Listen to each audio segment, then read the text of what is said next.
Yeah. Hey, what is going on, everybody? Welcome to the Weekend Toast. My name's Isaiah. We've got Josh, Devin, and Ben What with us up? today. What is going on, guys? How are y'all? I feel like I'm the only one who says hi right when you introduce a We're song. here You usually do too. I like don't a know, wave, like, would but y'all rather not me do that? I don't want to. I know, but I don't I know. kind of I do it. usually like communication that is, I mean, given if you're back. asking, would we rather not have you speak? It's like depends on the day.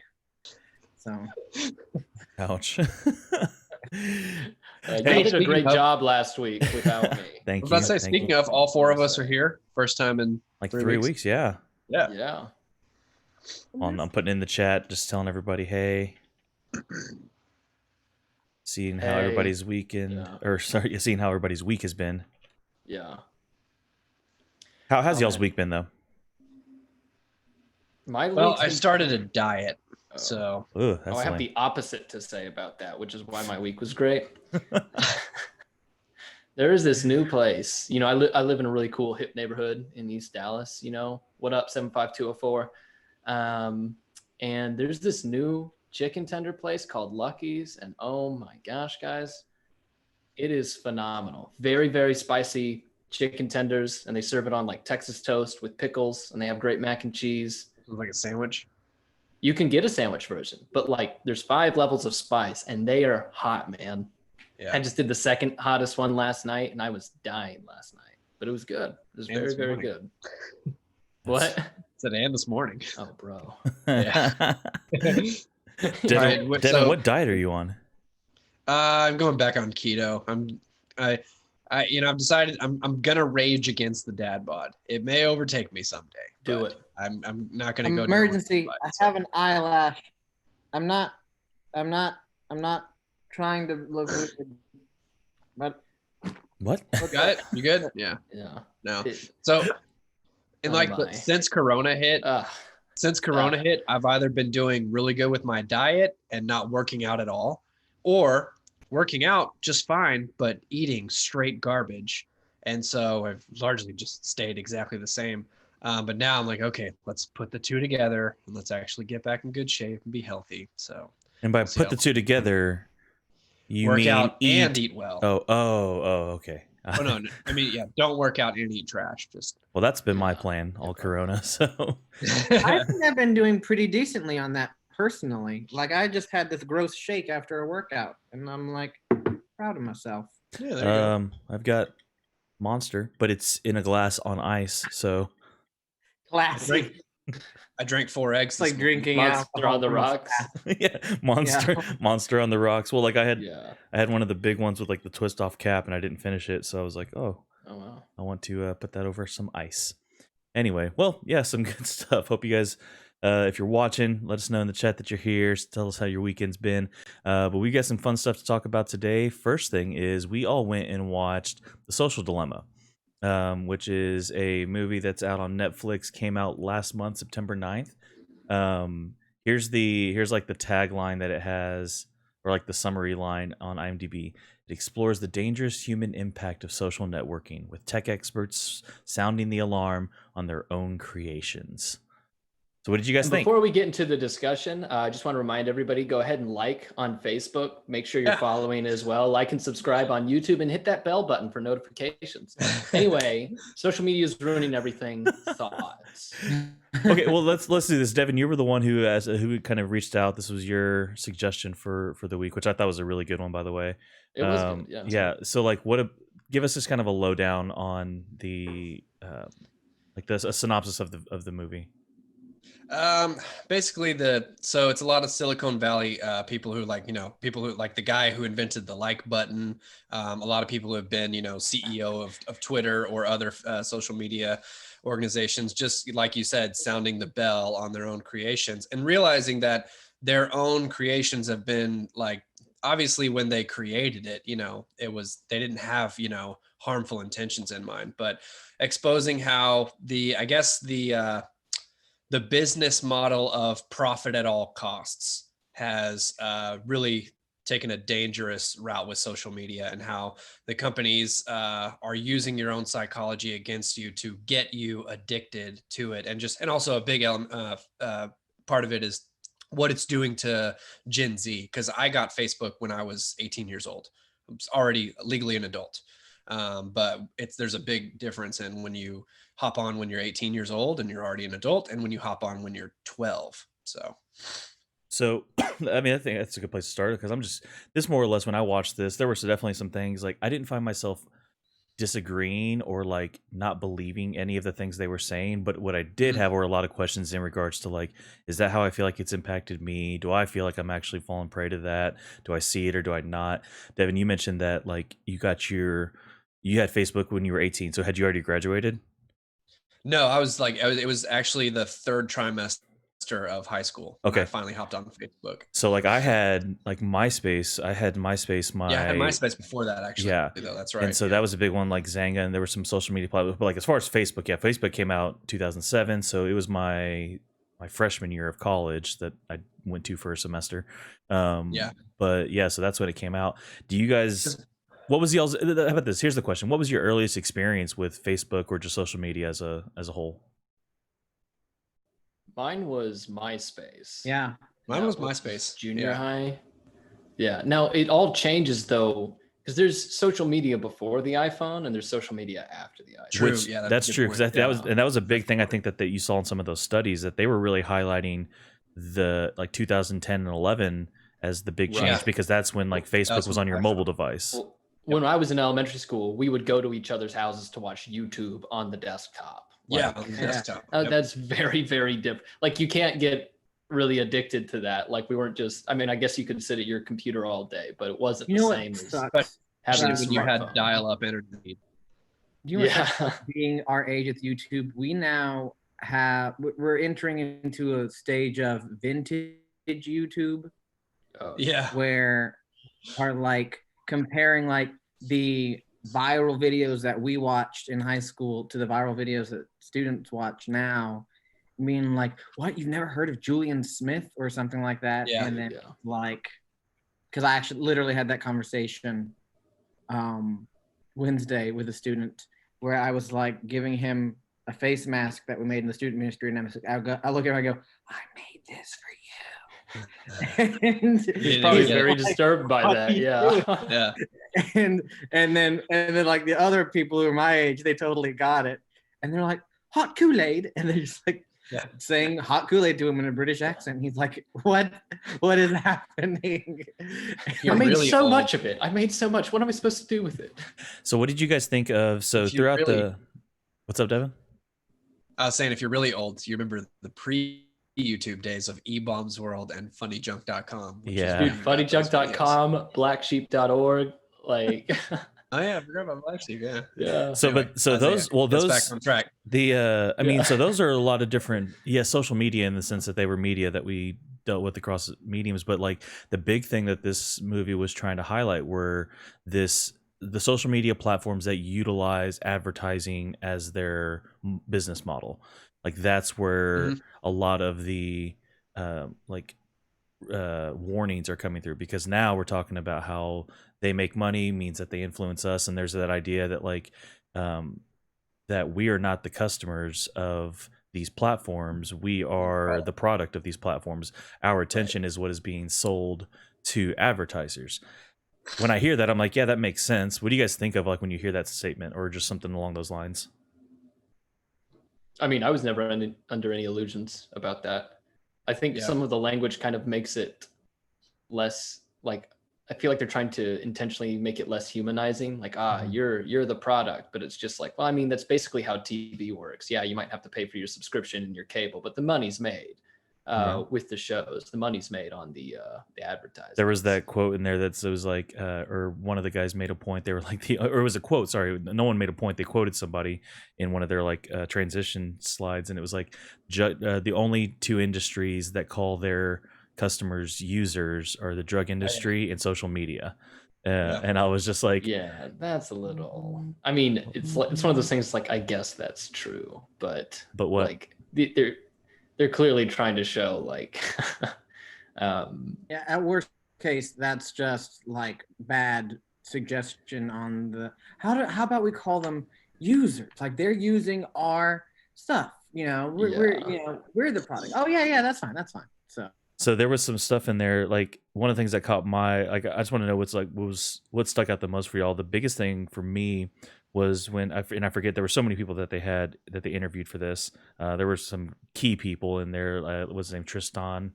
What's his name? You know, he went by Tristan until he got it into social media. There's no way he went by Tristan as a kid. Moved to San Francisco, and now yeah, he's Tristan. Yeah, I could pull that someday. I could decide. I'm gonna go by Devon. Devon. Maybe, I don't know. It seems like it's whatever. Yeah, sorry. So he was consistent through. You telling the guy that's not his name? Huh? Are you telling the guy that's not his name? I don't know. It just seemed like a Silicon Valley invention. Like, I'm a person now. I'm not Tristan. I'm Tristan. Who knows?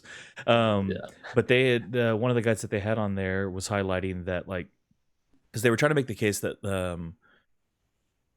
that yes, this is, or one guy was making a case that it was like, hey, this is just the next level of this thing that we have to watch out for. And he cited newspapers, the printing press, television, cable, and stuff like that. And then they said, that's exactly what I was thinking the whole entire time. I was like, this is nothing new, it's just different, right? And then there was that statistic that they put up that the only that computing processing speeds and powers have increased by the trillions in regards to how fast and how effective we can get this stuff out on the internet, faster than any other tool or anything has increased in regards to, like, whether it's automobiles and stuff like that. And that really stuck out to me because I was just like, oh, okay, that does start to change. That does start to make this a little more different than just saying like, oh, this is just like when television came out. Maybe in principle they're the same, but the television didn't increase communication percentages in the way that like the internet has necessarily. Right. That was just something that stuck out to me that made me just go, oh, maybe this isn't just the next thing that we're going to have to adapt to. And I can start to see maybe why this has been so hard to adapt. What were some of the things that stuck out for you guys? Something for me was, like today marks day one of the third trimester for my wife. So, about to be a new dad. And so I'm reading some books on, child psychology and child development and stuff like that. And we have these talks like, what do we think is the appropriate age to give our kid a phone? And what do we think is the appropriate age to let our kids get on whatever, 15 years from now's version of social media is. And we were, so we talked about it and we were like, I don't think it's a good idea for them to hop on as preteens. It's not good for the development of their mind. And they talked about like the Snapchat filters and all that stuff. And these kids that are like, they did show some convincing statistics that suicide rates in teens are like skyrocketing since 2010, since they can have social media on their phone. And so that was some alarming stuff. And then I thought it was really telling that all of these Silicon Valley people, they all have very strict rules for their kids on social media. Some of them don't allow it at all. Some of them limit it to an hour a day, which is, I think it's just, I feel like that's common sense because I don't know, like I get that. I get what the companies are doing. And I think that there are some moral things that we should talk, or things about ethics we should talk about with them, purposely trying to get people more addicted to their phones, especially children. But at the same time, parents have to be responsible for their kids too.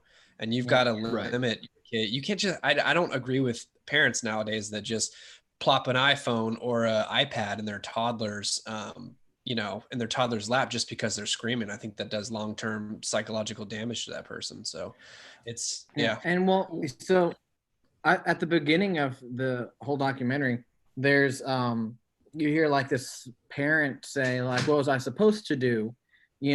Everyone else in their class had one. And so they're just sort of like normalizing pressure that parents feel to make sure like, well, I don't want that thinking never swayed my parents on anything. Again?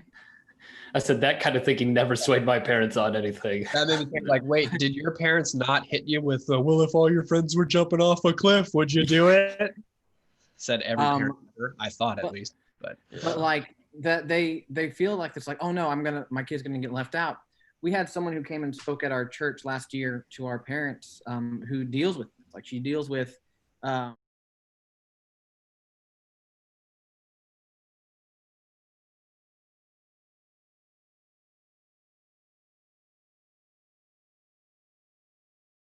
a young age, and the iPad becomes your babysitter, and so they're just like kind of glued into that, and the parent thinks that they're being like a good parent, like, look, my kid's sitting there, my kid's quiet, my kid's like behaved, but then as time goes on, they're not able to like understand stuff. There was a study done a couple years ago that just made me that reminded me of, that said that for the first time in American in world history, the life expectancy of children today is less than that of their grandparents.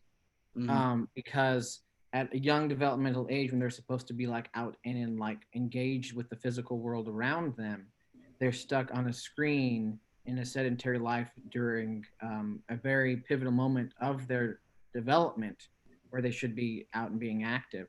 And so I'm like, so you're saying that if I give my kid an iPhone, they're gonna die at 50? Is that what you're telling me? And so, but it's kind of getting to that. And so I think like it kind of like hit it like, oh, teenagers and adults and the misinformation that can come from social media and like how they're trying to make us addicts. But I think that even with children, that they're also, and it touched on a little bit with like YouTube Kids, but they're also recipients of the same sort of addictive principle. Yeah. Devin? Well, so I think it might be helpful to list out the problems that they raise, and because there's several different problems that they raised about social media. So the first one was the addictive nature of it and the psychological impacts that can have. So you're constantly on your phone. Hard to, the implication was that people are not socializing as well in person. They had the being presented unrealistic expectations of like beauty and stuff, particularly with like preteen and teenage girls is kind of what they're referencing. They talked about how it can fuel depression, right? Some of these algorithms that will, give you notifications about your ex or whatever, and just to get you engaged. Then, which I'm not, I was like, I'll leave that there. But then like misinformation, right? And how that can radicalize people who are already isolated. So that's all the stuff that the documentary laid out. Yeah. So there was and I want to take those in a certain order there. So like in regards to the psychological stuff that they had mentioned, there's by the way, Devin, your mom wants to know if you would jump off that cliff, if everyone else did it. No, I would not. Oh, okay. What if we all did it? Would you do not it? Not just your random high school friends, but like, what if we all jumped off the cliff? Then, Devin, huh? Yeah. I would wonder if we're living in that movie, The Happening. Yeah, I'd probably be like, oh, I breathe it in. Wouldn't assume that we had a bungee cord on or something. Go crazy. So in regards to like the psychological effects, primarily on Gen Z or just younger people, because this will continue to be a thing, right? Like, I don't think any of us are disagreeing with those. We may, if we nitpicked them, took them case by case, we might be like, maybe not. But I think we would all sit here and agree that, there are risks, psychological risk. And I think you're seeing it, like Devin cited that study that they mentioned in the documentary, that about at 2010 and 11 you saw an increase, and it was like, they even broke it down in regards to like teenage girls, like 14 to 18, and then or like 13 to 18, and then like preteen girls. And like the preteen one was the one that stuck out to me, because it was like the teenage girls, your older teenage girls, that stuff increased like 60-70% since 2010 and 11, and then it was like 150%. So pretty much what was nearly a non-issue in regards to like it was young girls that were teenage girls that were self-harming or attempting suicide, that those increased over 100% in preteens. And I was just like, holy cow. Like 150%. Yeah. And I appreciated the fact that they admitted, or they didn't, it wasn't an admission, it was more just the phrasing he uses, that this correlates with the time when Facebook and those platforms went onto mobile devices. And so so a question I have for you guys, and Devin, you're the one that's closest to having a child, but like, it's speculatory, right? We all have our opinions. I'm glad that I had technology when I was younger. My dad was in IT, so I had things like computers when I was very young. Didn't get a cell phone until I was in junior high. Didn't have a smartphone until I was an adult, or young adult. But like, what would you guys do? How would you guys go about? Because technology is not going anywhere. And personally, I always like, I kind of just like smirk or chuckle when I hear stuff like, "Oh, I won't do that until they're in high school," and I'm like, it's 2020. You're gonna like seclude your kid from the world, from just the communication that like the school is going to choose to use. Um, when do you guys think you would be willing to give your kids access to cell phones, social media, and things like that? And how would you go about desiring to be smart about those things? So we were talking about it a little bit before the podcast, and so this is a conversation my wife and I have been having, just about when's the appropriate time to give our kid a phone and all this stuff. And so I really like the dumb phone option or the just restricted locked iPhone. Now kids are smart and they can figure out how to hack through it, so I might just go with the dumb phone. But there are companies out there that are making basically a smartphone that has the capability of calls and texts, has GPS as well. And with GPS comes along the ability to track where your child's location is, which is pretty nice to have nowadays. And it even plays music and has, calculator and stuff like that on there, but it doesn't allow you access to the internet, and the social media platforms and stuff like that, so that they can't, constantly be on it. And I like that approach as, maybe when they're 10 years old, because it's like, yeah, no, that's the way that we communicate with our kids nowadays when they go off to school. You text them, hey, I'm here, come outside, I'm ready to pick you up or whatever. And so I don't want to just not do that. And then for social media, I mean, as of right now, and who knows what social media is going to look like in 15 years, I can't imagine. We're moving so fast, but I don't think I'm going to allow my kids on that until probably age 15 or 16 at the earliest. And one of the things that I want to be the best at as a aspiring, good parent is not just setting a rule for my kid and saying, yeah, I know all your other friends do it, but that's the rule in my house and you're going to obey it. I want them to understand why I think this is harmful for you. That it's not that I don't want you to have it. It's that I don't want you to have it until you're ready to have it. And I want to try to explain to my kids to the best of my ability that hopping on something like social media before the appropriate age, just like drinking alcohol before the appropriate age when your brain is not fully formed yet, it has long-term effects on your psychological state and your emotional state. And so I'm going to try to get them to respect the rule by understanding, because there were plenty of rules that my parents set for me that they explained it to me well. And I was like, okay, yeah, no, that makes sense. And those were the rules that I respected. The ones that were just, sorry, mom, if you're listening, the rules that were just like, that's the rule and that's the way it is. If I thought it was silly and I didn't see the value in it, I was going to break it. I didn't care. So okay. Get him, Becky. Get him. Josh, Ben, do you guys have any other like things that you guys had thought through, like whether it's the age you would even give them a phone or a laptop? Or they'll probably have a phone, and I mean just a phone, from a young age for like emergencies, so I can know where they are. But that's like call and minimal texting, and I think that that's fine. And and as long as I can also monitor, like, okay, who we calling, who we texting, I think that's fine.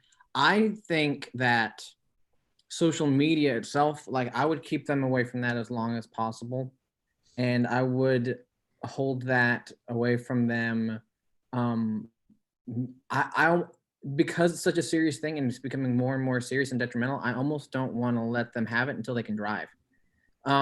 Because, and that was an interesting thing that I even heard in the Social Dilemma documentary, that it said that with like the increase in like social media, like there's a decrease in like passing rates for getting driver's licenses. I've seen that personally too. I thought they were I've just... seen that personally. I didn't know if that, who knows what connection it has to social media and stuff, but I didn't know it was a broad trend, but like, I'm glad you guys said that. I thought they said they saw a decreasing amount in students getting driver's licenses because they interested in it. Yeah. Well, no, that's what I thought. What did you say, Ben?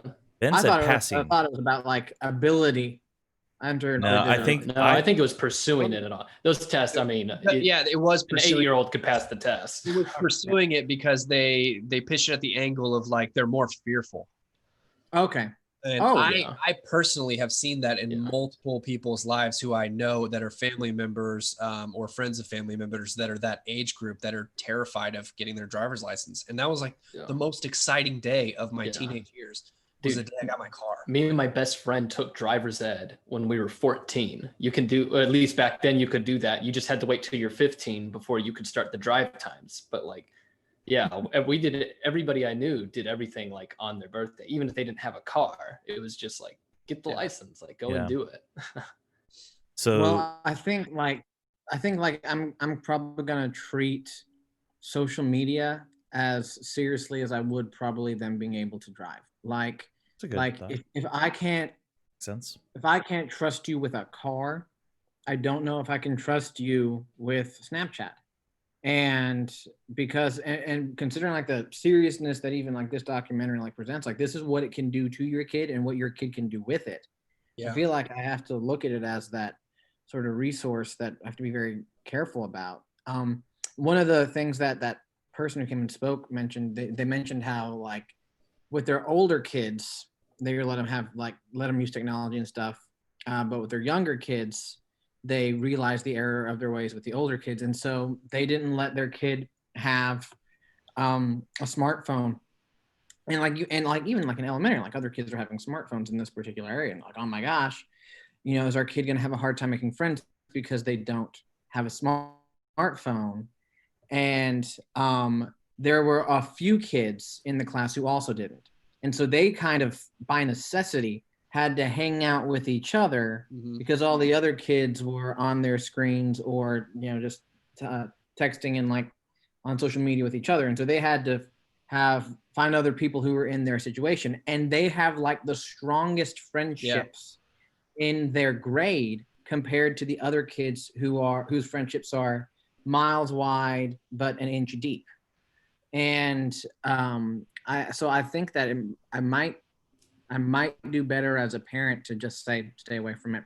Yeah. Just if you're worried, no need for you to have that right now. If your fear is that you're going to socially cripple your child by not giving them an iPhone, I think you need to look at that in reverse. Like, because I mean, looking at nowadays, like, I mean, it started with our generation with like AIM. I was much more comfortable talking to girls on AIM than I was in real life. And that's just how I was going to say with my kid, I'll just raise them like me, they can have an AIM when they're 12 and then, I don't think it's, and we'll revisit it when they're 16. Yeah. But I think today's generation for sure is more comfortable socializing online. And I mean, you see it all the time where they ask each other out online and then they go out on a first date and it's super awkward and they can't find anything to talk about. And then they go home and they text and they apologize for, hey, that was kind of awkward. And they have great conversation in text messages. That's like exactly what happened with you and Megs, right?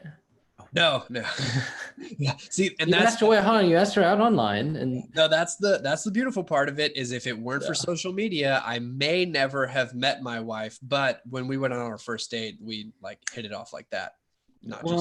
There's that brony group y'all were in, right? Like one of those public Facebook groups. But there's something else though. Like, okay, so yes, that's a great story that you have.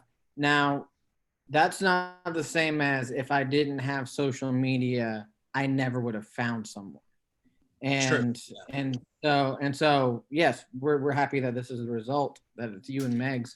But other people are worried, like, if I'm not on social media, how am I gonna get out there? How am I going to have friends? Yeah. Because if you're not Facebook friends, you can't be friends in real life, right? I mean, kind of. And in all honesty, people kind of communicate that it's not way. Official till it's Facebook official.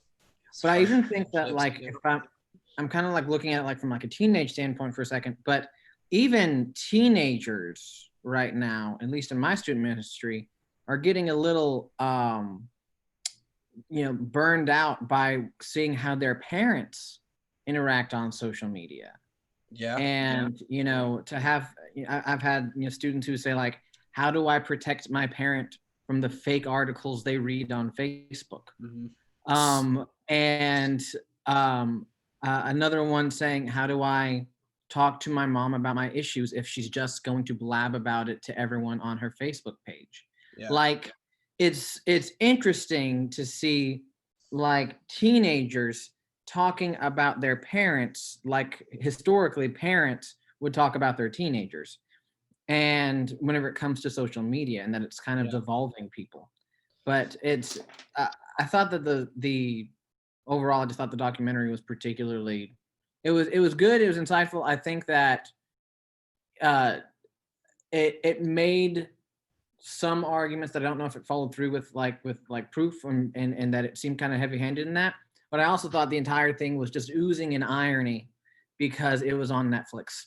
So here's the thing. They finished it off by saying, follow us on social media. Just kidding. Yeah. And then they gave a website where you can go to continue. Here's the thing. I signed up for their physical newsletter. Did you guys see that part? They have a PO box you could mail inquiries into. What I'm getting at, like, Netflix is still trying to figure out ways to calculate what you watch to make you watch more. Yeah. And so it still tries to study your behavior. Want curated lists. Okay, so no, here's the thing though, because you guys are getting into my second question here. Yeah. Or Josh, how any other thing that you would have done different that you would plan to do differently? No, just have your kids do AIM. Yeah. Okay. Bring it back, man. No. So in regards yellow to guy, sorry, Isaiah. One last thing, the away messages when your friend would be over at your house and then you change your away message to like be right back, and they'd go ahead pooping, be right back pooping, and you'd come back, you'd be like, oh my god, dude, I was totally not pooping. Everybody saw that. Anyway. Oh man. Sorry, Isaiah. Yeah, go ahead, Isaiah. The short of it is, they painted this picture in regards to these platforms. Obviously, they're business models that are meant to keep you addicted. All the AI that goes into predicting that stuff. And there was you guys have said it, the two parts. Obviously, the fact that fake news spreads 6 times faster, and the algorithms are going to push that, and that's a dangerous thing, right? And we saw that, and they use what I consider to be some good examples and some recent ones, right? Whether it was the flat Earth stuff. We talked about things like QAnon a couple weeks ago, whether it's anti-vaccine, there's levels of this stuff, right? In regards to like potential risk to actual people. But the fact is that this stuff spreads 6 times faster than good news, because good news for the most part is usually boring. The truth. Well, but so there's 2 parts to that, is because there's one lady that was just like, and they all said it in some form or fashion, is like, this stuff does not have a guide for objective truth, because truth is totally subjective in these things because of the model, highly because of the model, right? Because the truth is whatever the people that are paying for it want it to be. Whatever their desired outcome is ends up being what the algorithm spits out as truth, right? Which is why things like the flat Earth stuff spread as fast as it did. Technically, as something to put in front of the consumer. Exactly, but I'm saying that's what the algorithm is going to dictate as like, this is the goal, right? This was what I was supposed to do, so this is what they want. This is what gets that result. This must be the right thing. I'll say, maybe not truth. This is what the algorithm will say is the right thing. But at the end user, that becomes an article that says this is not true. This is, and so there's kind of 2 questions that I'd love to answer. Is one, what's the responsibility in the ways we should? What's the responsibility of the person in regards to navigating that? We've kind of talked about that specifically, or we've talked about that in other ways before. But what is the responsibility of us navigating those things? Like, is it making a case to not use them at all? How should we go about that? And then 2, what is, like, a lot of these guys were they were the ones that created these things that have, with good intentions, that have become just, risky things. What is the responsibility of the platforms from a moral standpoint they were making to realize what they have and realize what it's doing, and regardless of the business model, like, because money's the goal. So what's the responsibility on us to help filter the fake news that comes out of these things? And then, if any, what is the responsibility on the side of the platforms to help regulate these things? Well, I'd like to jump in on that. And I had suspected this for a while, because I don't feel like the documentary really, I don't think I really learned anything I didn't necessarily know, except in a matter of degree and detail. Yeah. I obviously knew that they curate stuff for you. I didn't know necessarily the depth of kind of the technicalities of how that worked. And they elaborated to some degree on all of that. But what I had suspected for a while was, because obviously, we've seen Facebook in these congressional hearings and stuff, Mark Zuckerberg saying they want to try and do things, and people criticize. And we talked about this a few weeks ago. Why don't they take down these posts or these groups, or stop putting this information in front of people? And I suspected that the algorithms that lead to curated content, if the person wants to see these misinformation articles, there's no way to stop the algorithm from doing that, in the same sense that the person who they might want to see shoes, they might want to read an article on how vaccines are evil. I don't think that I think the struggle is finding a way where you can get the shoe one and not the anti-vaccine one. And it seems to me, and what they suggested is it's kind of out of control. So in that sense, I will always default to the responsibility of the individual. So like anybody watching this, like they talked about heavily, like you get in this rabbit hole and all you see is one side of the information. It's also very easy not to do that. Is it though? Yes, no, because for one, like I see different stuff all the time. I mean, you can intentionally search different things to, like I follow if it hadn't been clear to anybody who's watched 5 seconds of the show, I'm not a socialist at all, but I follow several socialist publications just because I like he's a socialist. Yeah, to keep up with some of those things. But also like that affects to a little bit degree, it affects the things that are curated for me. I never get anything, like I can identify a not real news source immediately, not even from the headline, but just to recognize what the publication is, like, oh, this is probably not anything. And if the headline is, oh, this person totally owns or whatever, it's like, yeah, no thanks. I made that decision. We can all make those decisions. And I just don't buy the argument that that doesn't rest with us. Okay. Because I think we like curated content, and that stuff wouldn't be going around if it's not what people wanted. So is there to go and just give you the second half of that then? So knowing that the biggest target or a widely desired target are children, then is there a responsibility on the platform side to be regulated? Like they tossed out things like taxes based on amount of data, so just to give these guys incentive to not go try to collect every single piece of data out there. That was a good, is there any responsibility on the platform side to help? I mean, just they have this huge, it's going to affect children. They made a good point that on Saturday morning cartoons, the commercials that they're allowed to show children, there were regulations put there that you're not allowed to market to children in certain ways, and that YouTube for Kids does not have any of those regulations.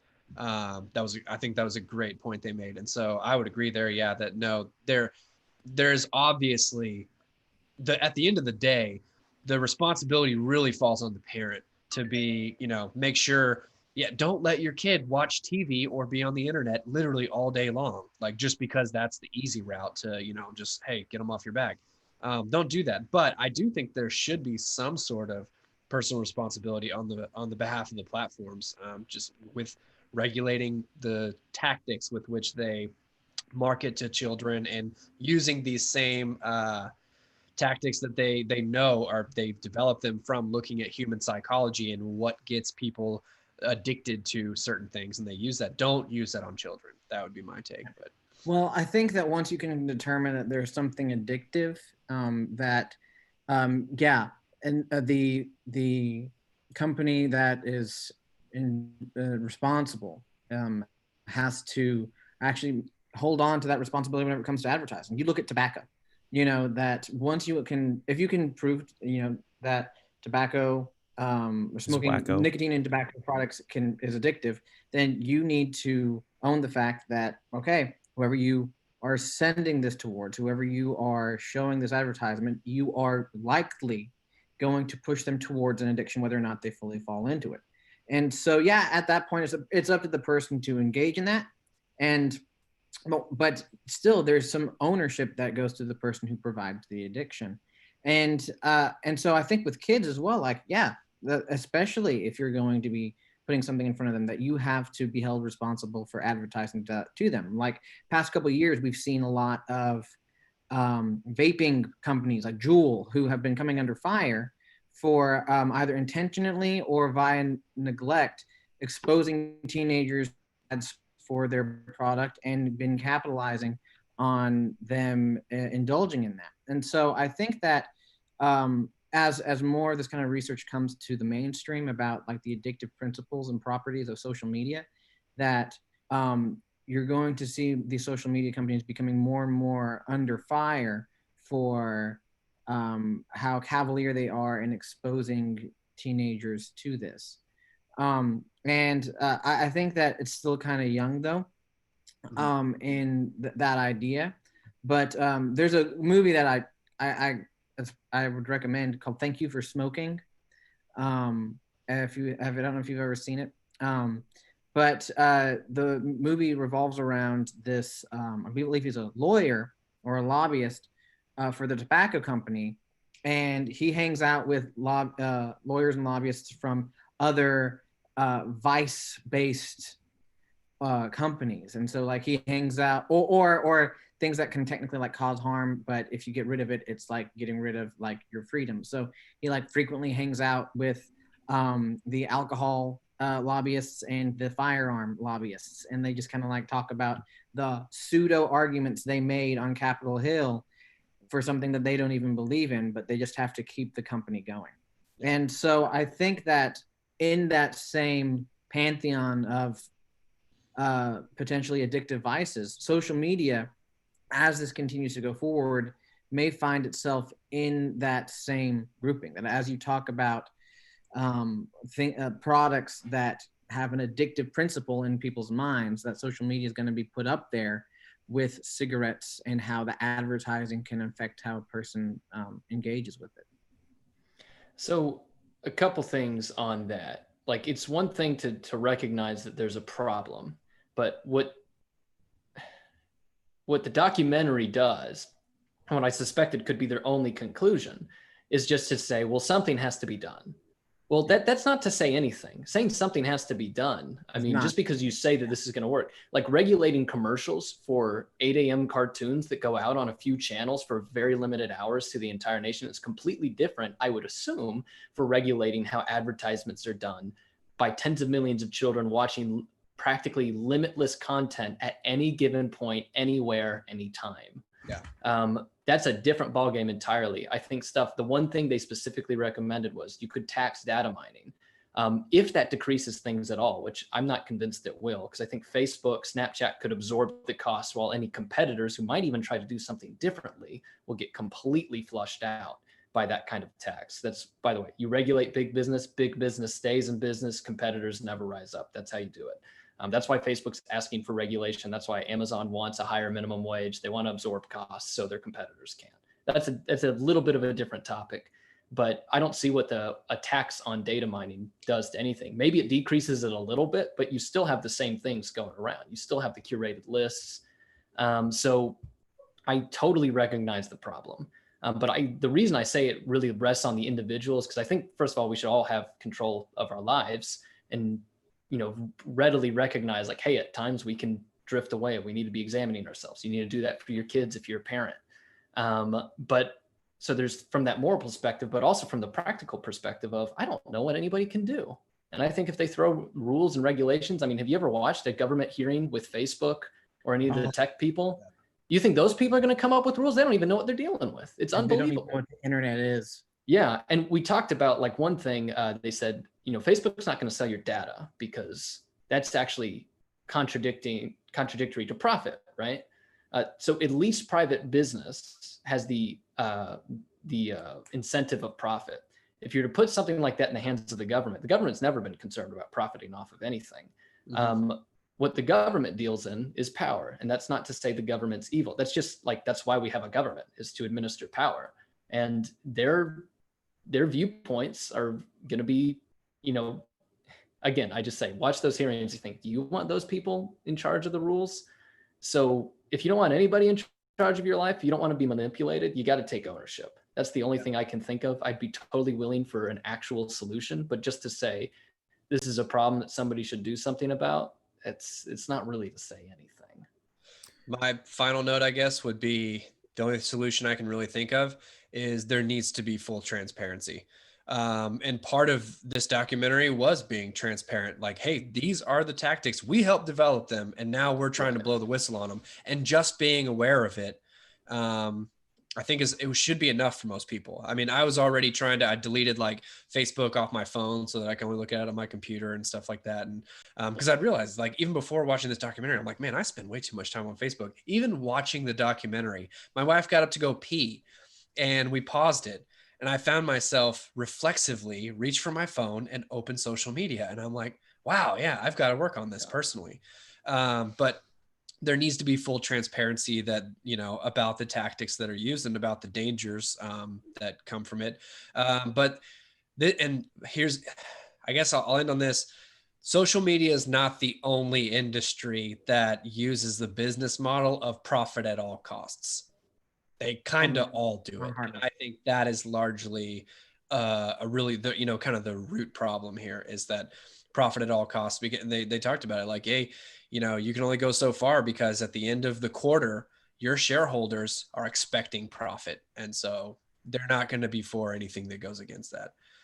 And it's talking about, billionaires. Well, as soon as we start hoping for businesses not to seek profit as a means of ruling our own lives, we might as well wish that no evils were in the world. I know, but it's like, and I don't know if that's a problem that'll ever be fixed until Jesus reinstates the full new kingdom, but profiting at all costs it's very short-sighted.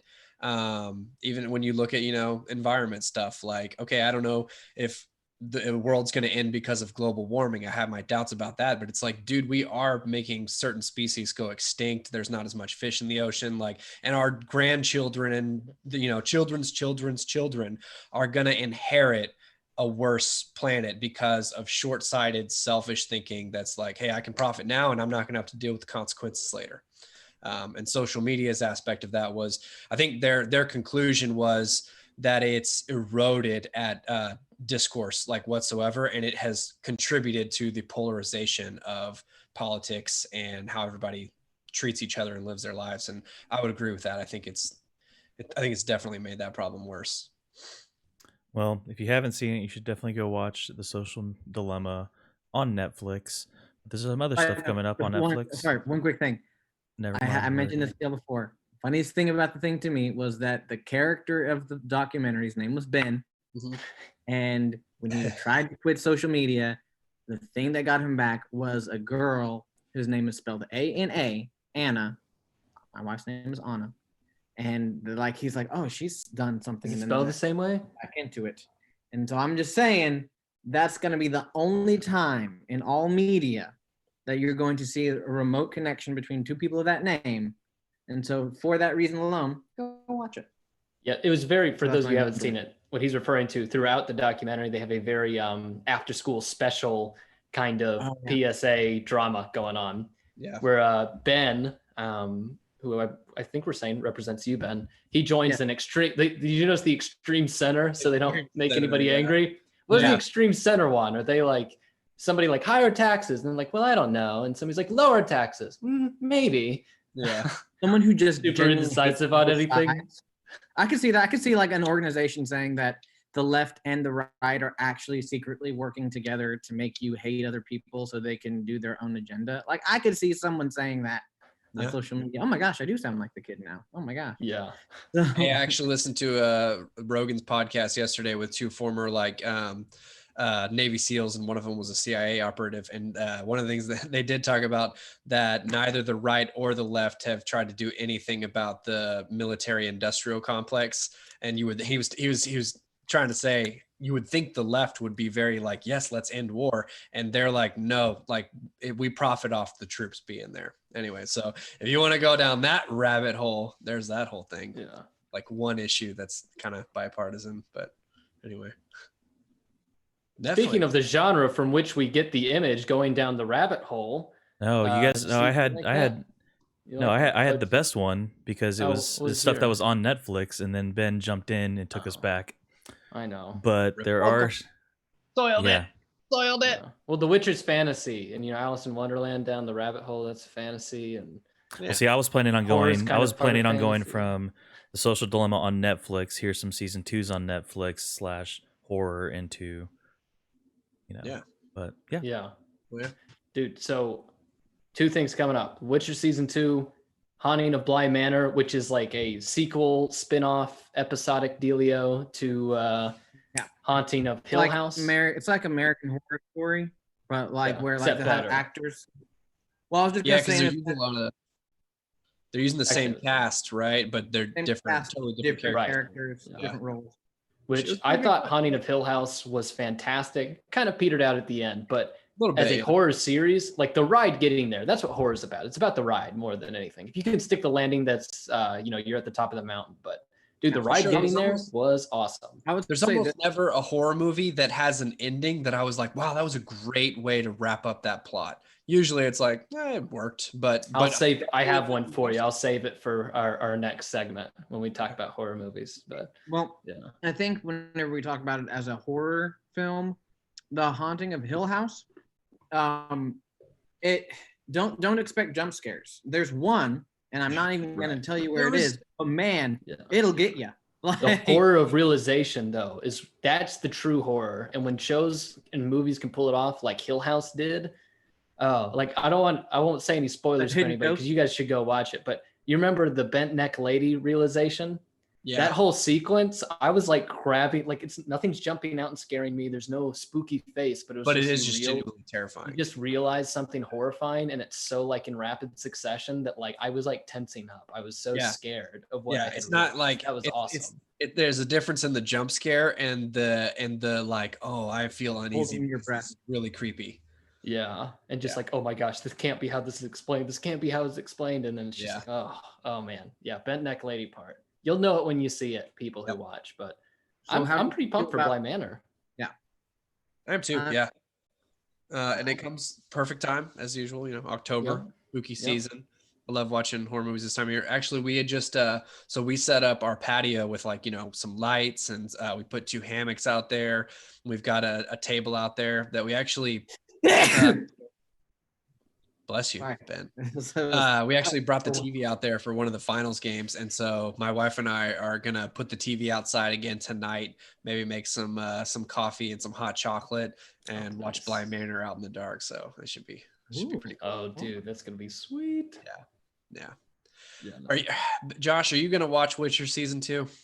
I mean, I guess. Look, apparently it was a big hit, although Netflix tends to tell us that everything that's original or a new release is their big hit. Yeah. I think I've talked enough about how they have their trending movies, their featured shows, their top 10, none of which actually reflects ratings or viewership.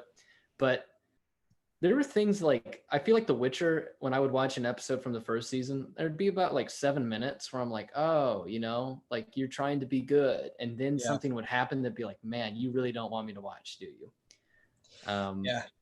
It did feel like a big budget sci-fi show. It did. It felt like I was watching a Sci-Fi Channel original show. Dude, the dragons, that was straight up Sci-Fi Channel. That was terrible. That was, it was horrible CGI. It was awful, but it was one of those things where as my wife and I were watching it, I was like, this is not good. This is really corny. It's not good. The acting is bad. The acting is bad. The production is bad. The humor is awful. The humor is so juvenile. Awful. But for whatever reason, maybe it was just because we were bored and there was nothing else going on at the time. I let the next episode play. And I guess it's part of that. A story has to be really, really bad for me to not still want to know what happens. It's got to be pretty atrocious for me to be like, I don't even care how it ends, just turn it off. And so it rode that line of like, I'm not enjoying the show. I think it's really dumb, but it's got just enough there where I'll play the next one just to kind of see how they wrap things up. Well, and I had watched half of it and then quit whenever it released because I was like, I cannot endure this. This is so, and it's, for those of you who, with certain sensibility, it is violent. It is graphic in a lot of ways, language, sex, and all that, which not a huge fan of. But there were particular things that I won't mention them specifically on this podcast, but there's some things I was just like, wow, that was a little much. Yeah. Like how Yennefer becomes, the proper witch or whatever, that whole sequence. I was like, no, thanks. Did not sign up for this show. But I picked it up during COVID because I had nothing going on in my life during the lockdown. Yeah, it was that was like the first week it hit, wasn't it? No, it had been out for a few months, I think. Quarantine? Okay. Yeah, it had been out before. Maybe that's why it exploded. Everybody was locked in the house. I will say though, like, I want there to be another, at least early seasons Game of Thrones, and so that's part of what kept me in. And Yeah. I'm a sucker for landscapes. They did shoot in some incredible places. Yeah. And if you check that box, like, you can get me to watch through a lot of bad movies and TV if you're like have an awesome wide shot of them hiking across the mountains. Although I didn't think they did anything in their locations that was really intriguing cinematically. I feel like they wasted some shots they have were good, but like I feel like they could have done some creative stuff with the places they were that they just chose not to. Yeah, I don't know. I'll probably watch it again just I'll because watch it. I'll get bored enough at some point, and we'll have a lull in our shows, and we'll turn it on just to see where the story goes. I don't know. Maybe it'll be better than. See, I mean, a lot of pilot seasons aren't as good as what it becomes. So right. Maybe. And I mean, who doesn't want to hear Henry Cavill go for an hour and a half every episode? My gosh, the dialogue is zero emotion, which I guess is that part of the character. I don't know. I haven't read the book or the game. I don't supposed know. to be emotionless. I mean, I can get into some nerdy stuff, but even this is a little deep for me. Yeah. But yeah, I don't know if I've down talked the show this much that I'm like 100% confident I'm going to watch the second season of. So, I mean, that says something about it. I'm not sure what, but it was super popular though. I felt like I was in the minority of people who didn't think it was good. That's because people are dumb, Devin. Always remember that. Yeah. Whenever you don't like something, this goes out to everybody. If you don't like something that other people like, that just means you're smart and special and everybody's dumb. That's how I live my life. Hashtag network television. Hashtag stalker. Yeah. Yeah. But speaking of being horrified, but in the good way, we want to talk about scary movies that we like. It's October, and for all of our reprobate pagan people out there watching this, you celebrate your devil holiday on the 31st, and we like your movies. So I'm not a crazy anti-Halloween person. Anyway, you're just a socialist, like you said before. That's right. Yeah. Got a picture of Angles right over.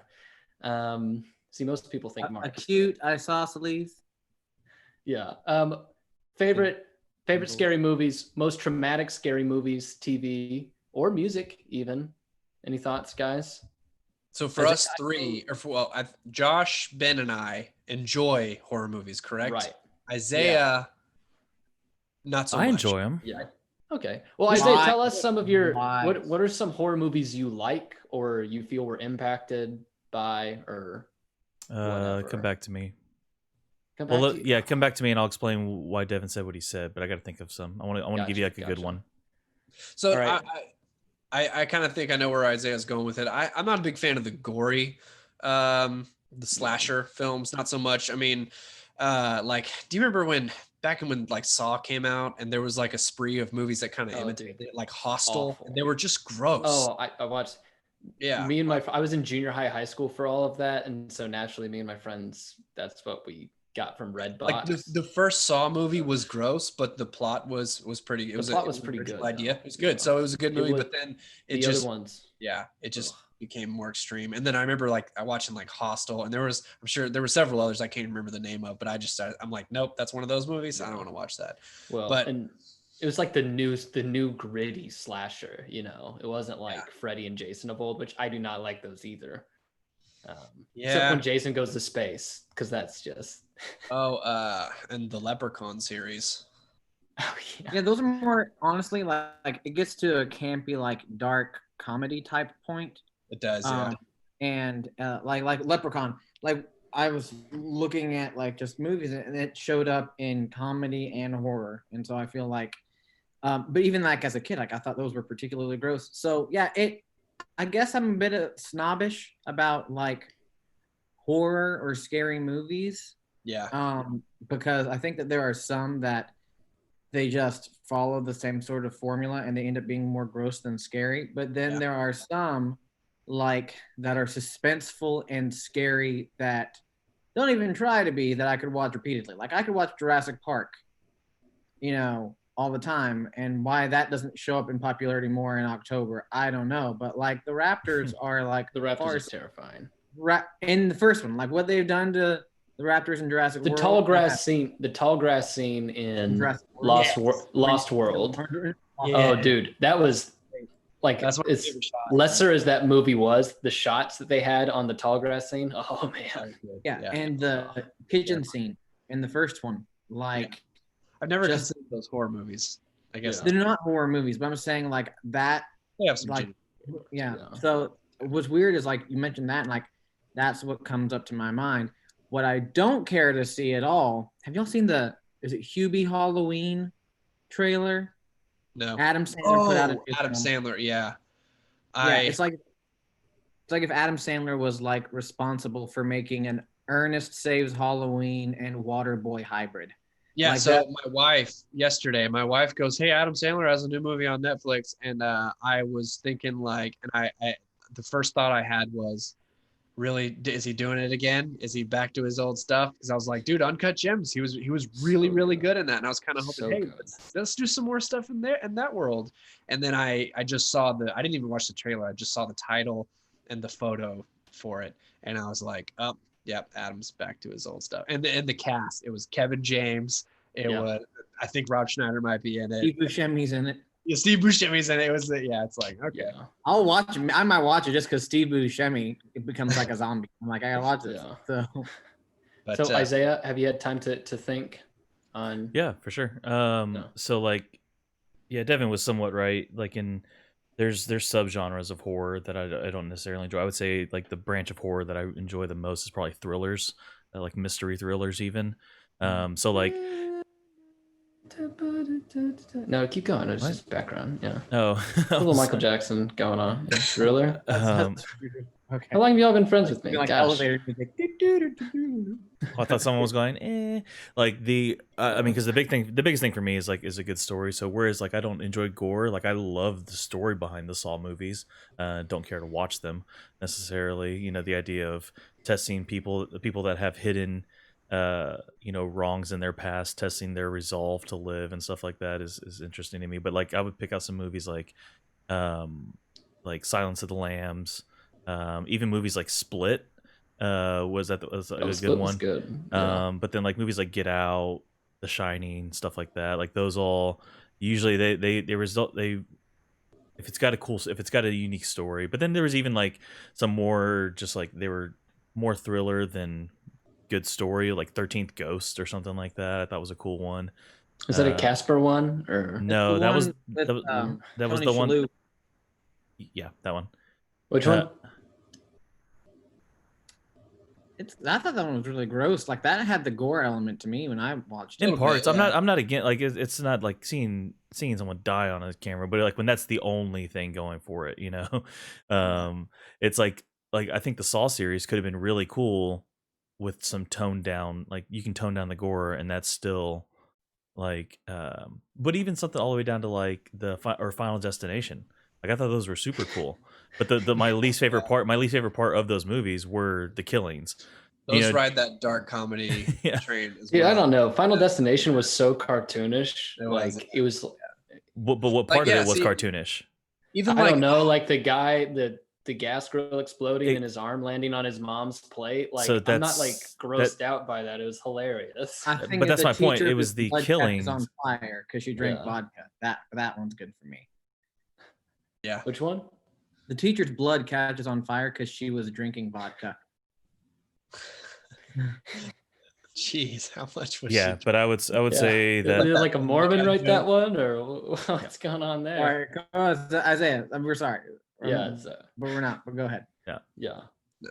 I kind of feel you on that, Isaiah, but I don't know. Sometimes it's hard for me to classify movies like the ones you're talking about, like that are kind of more suspense as like an actual horror movie, like Get Out. I guess Get Out is a horror movie, I guess, but it's more of like, suspense thriller to me. But when I think horror movies, I think ones that I'm like genuinely like I'm holding onto my chair and I'm holding my breath and I'm genuinely like a state of terror. And usually the only ones that really do that for me, like the slasher films or films about just a murderer, or even a murderer with some superhuman abilities like Mike Myers and stuff like that. Those don't really do it for me. I mean, I'll watch Halloween one was awesome though. I like that one. But those don't really put me in that state of like terror that I kind of the thrill of being terrified as much as like the kind of, I guess for me, it's got to have that paranormal, supernatural element to it where the Texan in me goes, I can't shoot that. Yeah. That's what does it for me. It's if I can shoot it, and that's a real thing. I totally sympathize yeah. with that. Yeah. Yeah. If I can shoot it, then I'm not going to be that scared of it. Yeah. A lot of movies with like a killer trying to break into a house. I'm like, man, in Texas, this movie would be 5 minutes long. Yeah. There would be a Chainsaw Massacre that door and movie over. Yeah, the horror of the monster that you can't kill except in the very, very specific way or whatever that you don't necessarily know. That's what's really scary. I think, aren't we all favorable to what's one of my favorite horror movies? One of the few that I actually think is just good as a movie in itself is The Conjuring. Can I guess it? Oh, yeah, that's my top shelf. Yeah, I mean, first one. Yeah, the first one. Yeah, but I've seen some of the other ones, and they're all right. The Annabelle origin story was scary. Yeah, that was terrifying. That was pretty good. What did you say, Isaiah? Isaiah, we missed all of that. What's that? Did you say something? No, just my favorite movies. You like those? Was he like moving his mouth or? I didn't hear him. Oh no, I just said that the Blair Witch Project was my favorite, but that's what I was. Okay, that's a good one. That's spawned a horrible genre, but shaky cam. Yeah, dude, remember when everything was found footage? Yep. Paranormal Activity, Cloverfield. The first Paranormal Activity I really liked, and I love. I recently rewatched it, and I thought I liked it too. But dude, it is so boring, man. Yeah. Oh my gosh! Seeing it in theater as like a 19-year-old, like it was a cool experience. Especially when you didn't know what to expect. Yeah. You thought every time the camera panned, there'd be something. So Ben brought up Cloverfield. I love that movie. I love monster films, a good monster film. But I'm not like it doesn't have me, on the edge of my seat, gripping the chair. But I just genuinely enjoy a good monster movie. Especially if especially when with monster movies, the key is you don't show the full thing until the end. You gotta Jaws loses its luster. There's gotta be do what? So Jaws and and we mentioned Jurassic Park. Like, there's something to be said about not showing very much of the thing that's trying to kill you. Yeah. And I think that's really a lost art, huh? Signs. Oh my gosh, I love Signs. Yeah, love it. Like, favorites of all time. Sometimes that polarizes people, but some of the shots, you know what? Thank you for saying that. I forgot. Signs is like my top 5 in scary movies. The shot on the roof when he looks out the window. So good. Well, like it's dismissed for a while. She's like, there's a man outside my window. Can I get a glass of water? Yeah. And he's talking to her, and then he looks, and the shot of him in the dark to the background of the black sky where you just see his outline of dark on dark. Yeah. Great. But it's also the score, the sudden boom that they play right in that shot. Like the other shot that freaks me out almost every time. The leg. And like it doesn't age well because it's not the greatest CGI, but it's when it's the video at the kid's birthday party. Oh yeah. And you just see it walk past. Behind. It's Vamonos. Yeah. I can't help but think of the Scary Movie 3 version of like the aliens. Oh yeah. And they're in all the videos, but they're like waving. Those are some throwbacks right there. Yeah, Scary. Dude. Dude, Charlie Sheen started that. He did. That's right. Yeah. And dude, so what's her face? Anna Faris. She was in like all. Yes. 3 or 4, yes. Right? Yeah. I was gonna say my favorite scary movie, favorite horror movie that I want us to watch for our next episode of Movies with Josh, whenever we might film that, is The Witch by Robert Eggers. Very recent. Have y'all seen The Witch? Yes, and that's another different type of horror. Yes, it's very, very different. So I don't want this to be a huge turnoff, but Robert Eggers is the guy who did The Lighthouse, which we all saw together a while ago. But this is very, very different. I can vouch it's totally different. Yeah, I mean, it's another period piece, but I mean, first of all, I think has such a fantastic understanding of the nature of sin and the true horror of evil, which, by the way, horror movies often do. Not nearly as nuanced and as The Nun, as The Witch. Yeah. The Conjuring movies, though, of all time. Yeah, but for the most part, horror movies are the most Christian movies being made right now. Hot take. What?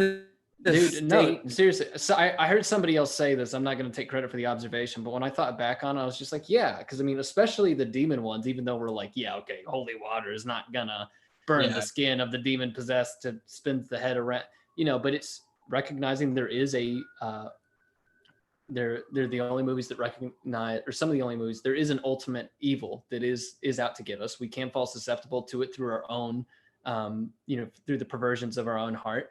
And to some extent, there's power in the name of Jesus.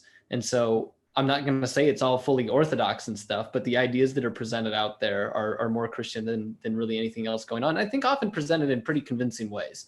The Witch is paramount above all, though. It's fantastic. I recommend anybody see it. And it's not going to jump out and scare you. It's not going to scare you with gore, but it is one of those, the horror of realizing and just how bad a single a single misstep can be. Because it all starts with one very small thing that you think, one of those things you tell you, oh, that's not really that bad. But it's like, man, yes, it is. Oh man. Yeah. It was, I've only seen it once, and there's a reason I haven't gone back and watched it. So I guess thank you for forcing me to do it. Because that'll be our next movies with Josh. Everybody watch it. Seriously, go watch The Witch so you can it has a realism to it. There are certain horror movies where it's like, okay, this is too real. And that was one of them for me, I was genuinely uncomfortable like watching the movie, and like uncomfortable in a kind of terrified way, even though it's totally different from like The Conjuring. There's no jump scares really, but it's like, oh, this is eerie because of the realism. It's good old Protestant horror too, because they're Puritans. Now, I remember the Last Exorcism was like that too. I remember that had one of the darkest. That one was very, very disturbing. The second one was really stupid, but the first one, don't watch the second one. It's really bad. The first one though, the ending was like one of the darkest endings I've ever seen in a movie. I was like, oh gosh, that did not end how I wanted it to at all. Yes. And it had that element of kind of realism to it that you're like, ooh, okay. It had a main character from Better Call Saul from before he was on the show. If anybody's watched that. Wow. Okay. Yeah. Have you watched Better Call Saul? No, I actually haven't seen it. Oh, it's fantastic. It's fantastic. But anybody want to top 5? Huh? Top 5 off the head of favorite horror movies includes starting from the top, Witch, Conjuring, probably Annabelle Origins or whatever the prequel one for that was. Yeah. What is that, 3? I don't know. Other than that, I mean, I bet I could pick some out, but a lot of them lump together because, like, I like horror movies and stuff, but I don't think any of them are. I don't think very many are particularly good. I remember watching The Conjuring and thinking this is the first horror movie that I actually thought was a good movie, just in general. For sure. Yeah. Fair. So I'll go with those 3, I suppose. Signs is up there. First Conjuring is up there. And the first Annabelle movie that takes place like in the apartment and you see like the black demon-y figure. Yeah. That one's up there too. That one was good too, but the one where it took place in the house, the girls' retreat thing. That was the prequel one. That's the one I mentioned where he comes out of the dark. Which if you didn't point that out to me, Ben, I don't know if I'd seen it. Under the staircase with the eyes. Yes. So I love whenever a horror movie does that, where it's like it's unaddressed things that if you see in a second viewing, like I love. There's I think it's R.L. Stine, like the Goosebumps guy. Mm-hmm. And they did a direct-to-TV movie of it on like Nickelodeon or Cartoon Network or something like that, live action. And the concept was great, and it's called Don't Think About It.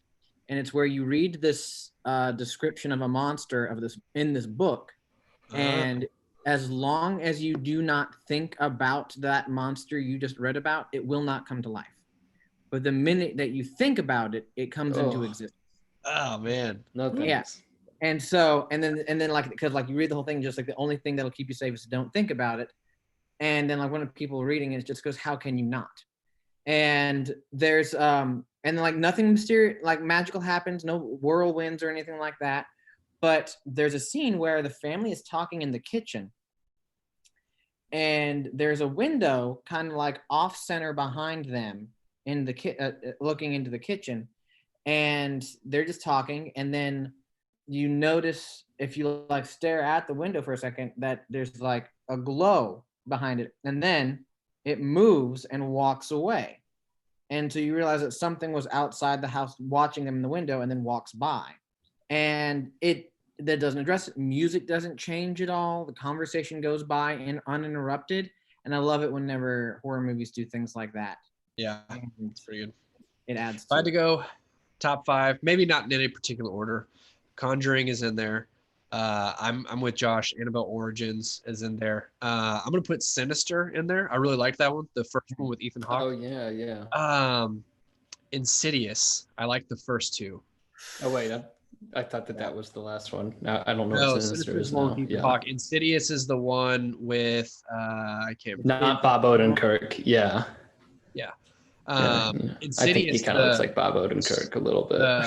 The score, and especially the opening like score of Insidious, is really good. Don't they have the tiptoe through the tulips thing from the SpongeBob episode, the early SpongeBob? Yeah, that's good. There's a scene in that one, and I just will call it the kitchen scene, where it's like there's no build up to the scare in it at all, and it's just like in the daylight, in the kitchen, they're having a conversation, then boom, something shows up, and it's like. That's one thing that the Insidious franchise and the Conjuring franchises have done a good job of that. Of like, usually in horror movies, there's this pattern where you hold your breath through the night scenes, and then when it makes it to morning, you feel like you can breathe a little bit. And with some of the Conjuring movies, especially Annabelle Origins and the Insidious movie, you're not safe at any point from getting just like jumped out of your chair, because even in broad daylight, they have some really terrifying scenes. Yeah. And then I'd throw Signs in there too. Isaiah, thoughts? Horror comedy, Shaun of the Dead. Great movie. I mean, I'd name a bunch. I don't necessarily have a top 5 like in order of anything. Any favorites? Or okay, what about this? What about ones that scarred you like as a child that made you like, I don't want to watch scary movies anymore? Well, I mean, it was all those ones I said earlier, like the gory ones. No, I was talking about like the top 5. It would be like in no particular order. Things like Psycho, Silence of the Lambs, Blair Witch Project, gotcha. Sixth Sense, probably. Ooh, Sixth Sense was a good one too. Child's Play messed me up as a kid. Like, I saw Chucky when I was like 3, 4, and it messed me up. Oh yeah, that's right. To where to this day, my wife still's just like, want to watch Child's Play? And I'm like, you want to find a new place to sleep tonight? Because like that's like I can't. Wow. Funny that you say that, because I never. So when you said Jurassic Park earlier, I was like, oh yeah, I never really considered Jurassic Park a horror movie, but that was one that my mom let me watch. Jaws and Jurassic Park when I was like 6 and 7. Oh, and dude, I watched Jurassic Park super young. Awful like nightmares. Like I woke up in the middle of the night. But dinosaurs are cool. So my mom was like, I shouldn't have let you watch those movies. And the next day, you know what I did? I was like, Mom, can I watch Jurassic Park again? I loved it. Like it would give me nightmares when I would go to sleep, but I wanted to watch it again. Yeah. All right. Do we want to do some random wheel now? Yeah, let's get one going. Ben, what do you got this week? I got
elements of it's a different studio out of it.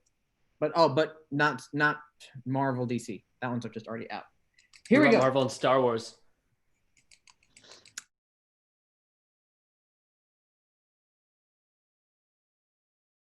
Landed on crossover. What? So you're wanting the Patton Oswalt filibuster? No, I want Mickey Mouse in Star Wars. He's the new Dark Lord. You know, when he's in that outfit from Fantasia. Okay. With the wizard hat. I got one. Okay. Alien and Predator. Already happened. Like 3 times. They're not good. Where have you been? Yeah. No, okay. Prometheus and Predator. That would be even worse. What about this? Independence Day and like Prometheus or Alien. Ooh, or even better, because I think they were made by the same director. And they get a little bit like this in the Prometheus movie, but Prometheus and Blade Runner. Oh, Ridley Scott. Yeah. There's a little bit of he intentionally kind of combines it to maybe seem like maybe this is the same universe.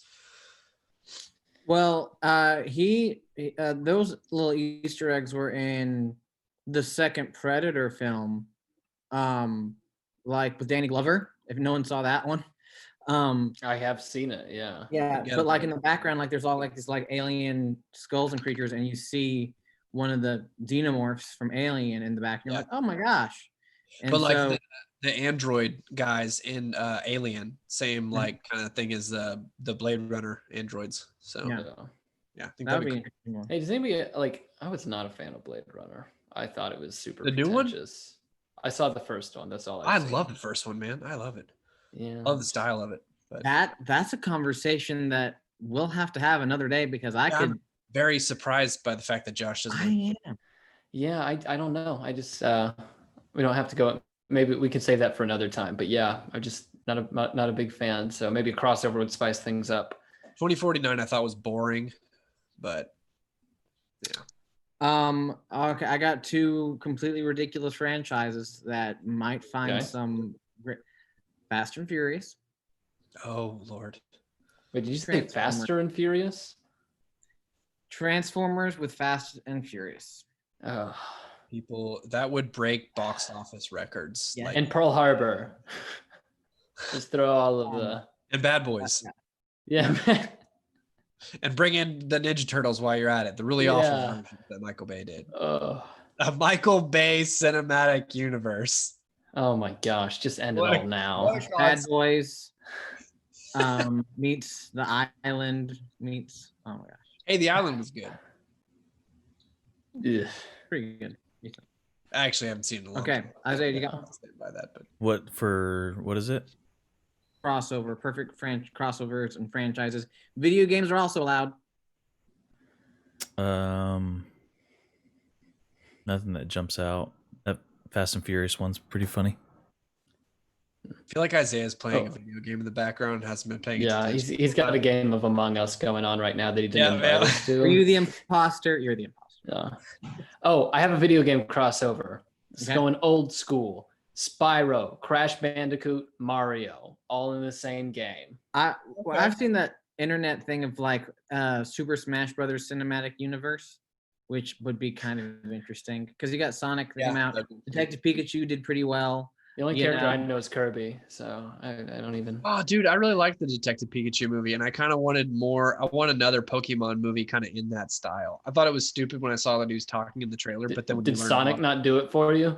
Wasn't that like the same? Actually, hey, that was one of those key moments of where we realized the power of social media. They roasted that movie so hard. They basically said, "Guys, we have to do it all over again." That was the worst thing since the LA Chargers logo that got social media bullied into making something that didn't look terrible. Yeah. Oh man. I remember I edited the Chargers Wikipedia page. I don't remember what I said, but when that happened, I wrote something that I thought was funny. And maybe I put their funeral date or something like that. And I'm still banned from editing Wikipedia to this day. And it's not like it's like my IP address, like on my phone. Man, I can't do it on my laptop. I can't do it on my phone. I can't edit Wikipedia because man. That's funny. Okay. Well, see, Wikipedia is not for profit, so they're stupid things that take advantage of the system. So tying it back to Social Dilemma, if you guys didn't catch that, it's a joke. Just throwing it, Couldn't be made today was the new spin. So TV since shows, 1989 though. Yeah.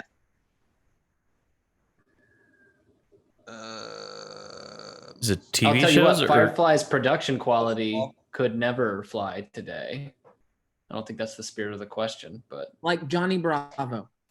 do you say TV dude. shows? Ooh, that's a good Johnny Bravo's super creepy. I thought Johnny Bravo was creepy as a child. So TV shows, right? Yeah. TV or movies. So like you could like think of like, oh, that joke would be like, or Laws. No, I'm just. I'll go with the obvious one, even though I think we've all agreed in the past that it's kind of the point of the movie, Blazing Saddles. Since 1989, Devin. Oh, since Yeah, because that's Blazing Saddles. In our lifetime. Gotcha. Yeah. Well, Hulu removed. So there's an episode of Scrubs where in a flashback, JD wears blackface, and they removed that episode from Hulu. Really? Yeah. And I think is it every talk show host has done blackface in the past? So I guess all the Man Show, maybe the Man Show couldn't be made today. It's your Man Show. Yeah. Dude, that's a good one. Yeah, Man Show probably couldn't be made today. Oh, dude, you know what I mean? Probably Chappelle Show. Yeah, for sure, Chappelle Show. I don't know. Comedy Central and where stand-up is right now. Chappelle's kind of untouchable. He still gets to say whatever he wants. If you look at what's going on Adult Swim right now, like anything is game in certain places. True. Y'all ever watch the Eric Andre show? I recently got into it. I've never watched an episode, but I know it's absurd. I got some clips to send y'all because it's pretty great. I love the meme of where he shoots the person. He goes, "Why did you make me do that?" Some of the memes from that are fantastic. Yeah, he's the only anti-talk show where the guests are actually like completely not in on it at all, and unlike just Between Two Ferns. Yeah, it's like you get the gist when you go into Between Two Ferns, but like the Eric Andre show goes for people who he doesn't think know anything about the show, and they clearly don't, because he does like a 90-minute interview and it's like 95 degrees in there, and he just tortures them the whole time and takes the 2 funniest minutes from it, and that's the that's their segment. That's pretty great. I think kind of on the Johnny Bravo line, I think that you might not be able to make or show Pokemon because of Brock. Nah. Oh yeah, wasn't he kind of a sleazeball? He was a sleazeball who just kept on like he would get nosebleeds like looking at hot women, and was he trying to mind control them? And then his entire thing was he wanted to be a Pokemon breeder or something like that, and it was just like, oh, this is really weird, man. And hey, so every anime I've seen, which I had a roommate who watched anime, but like there's all sorts of creepy stuff in anime where like older men are attracted to younger girls, and people in school uniforms, and like it's very, very like that just seems to be stock anime. So I feel like as long as anime is a thing, that there's that kind of creepiness is going to be around. I got an element that like you can make the show today, but you can't make it with that element. The old Looney Tunes episodes with the liquor with the 3 X's on it, and the drunk hiccups that they have, and like and the tobacco use too, the alcohol and tobacco use in the Looney Tunes. Oh yeah, or like the number of times Tom and Jerry got wasted. Yeah. Yeah, it's weird to think. You think that like the way things go, it's like, oh no, we're more okay with those things, but it's like very obviously not. Yeah. Because like, you ever watched the Child's Show from the 60s? There's plenty of alcohol and tobacco in it. Yeah. If weed was as popular, they'd probably have that in it too. One more? Or yeah. I have one I'm hoping for. It's not how the wheel works. Only fate governs it. Spin better. It landed on the same one again. Not horror scares. So scenes. Jurassic Park. We talked about that. I'm going Never Ending Story. The Wolf. I haven't seen that. In Movie's the like a Never-Ending fever Story. dream. Well, that's what it felt like for me. Like The Wolf in the Never-Ending Story was like extremely frightening. I couldn't watch it as a kid. Okay. I was thinking more jump scares. I know like Watch Mojo has a great like top 10 list of like top 10 jump scares in non-horror movies, and they're pretty solid. Oh, that counts. Yeah. But so yeah, those I can't remember what some of the movies were, but movies that scared me that are not like especially as a kid that are not like horror movies. Yeah, a lot of those creepy children's movies. What was the Pan's Labyrinth? Oh, the trailer's creepy. Doesn't it? The lady with the eyes in her hands that does like There's that? one. I don't think it's It's not Pan's Labyrinth. It's a movie that's for kids, but it uses that same style of like the kind of, I don't know if they're puppets or whatever. Coraline? Huh? No, not Coraline. No. I'd have to look it up. But okay. So the Oko. the scene in not Jurassic Park. The scene in Lions King where Scar is singing with the hyenas terrified me as a Pretty 5-year-old. terrifying. Yeah. Terrifying. TV show that was terrifying. Ren and Stimpy also could not be made today. So double whammy. That show is Are disturbing. 100% right on that. Yeah. Ooh, here's one. Rocko's Modern Life couldn't be made today. I was just thinking that too. Yeah, Rocko's Modern Life is very disturbing. Okay, so Who Cow and Framed Chicken. Roger Rabbit Bunch of at them. the end when you realize he's a cartoon and his eyes pop out? I haven't seen it. Oh, well, other people have. Isaiah, anyone that scared you as a kid? What was that? Dude, you totally. You all right? What? I still had one for the last one. Still, The- what? Oh, go for it. Okay. I missed what Ben said at the beginning. It cut him it's, out. I don't even know what we're on. It's scary scenes or movies that were scary that aren't horror movies. One that I just looked up was the scene in Terminator 2, like the nuclear bomb dream when she gets like just completely incinerated, like super frightening. I said, Isaiah, if you didn't listen, I said as a kid. I've been listening. I just didn't hear what the category I said was. The Lion King "Be Prepared" song as a kid like scared me, even though Lion King's not a horror movie. Yeah, there's nothing jumps out to mind. There was a dang, I forget what it was. There's a movie where a guy like straight up like just hits his head, and it was like it scared me because it was clearly not something you were supposed to be. You weren't about to be scared of him dying, but then it was like that wasn't faked. It looked very real. Did you have one for the one before about things that couldn't be made today? Shallow Hal was the one I was thinking of. Oh, yeah. Right. Yeah. What's that one about? Fat shaming. That's the one with Jack Black. Jack Black. He sees things people as they are on the inside, but Gwyneth Paltrow in real life is apparently morbidly obese. Yeah, so he's like really shallow. He's like Jerry Seinfeld level shallow, and then somebody puts like a curse on him.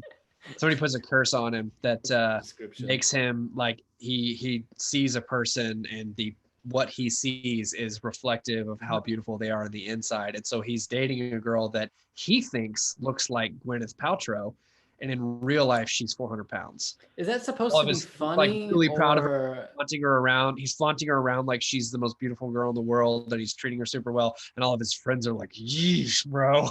No, he doesn't get a curse put on him. Tony Robbins hypnotizes him in an elephant. Right? Yeah. Like, What? Yeah, like That's wild. Sorry. Oh man. Yeah, that's Well, no, you're absolutely right. That would be called fat shaming today. all right. yeah. We want to call it here. How do we end these things?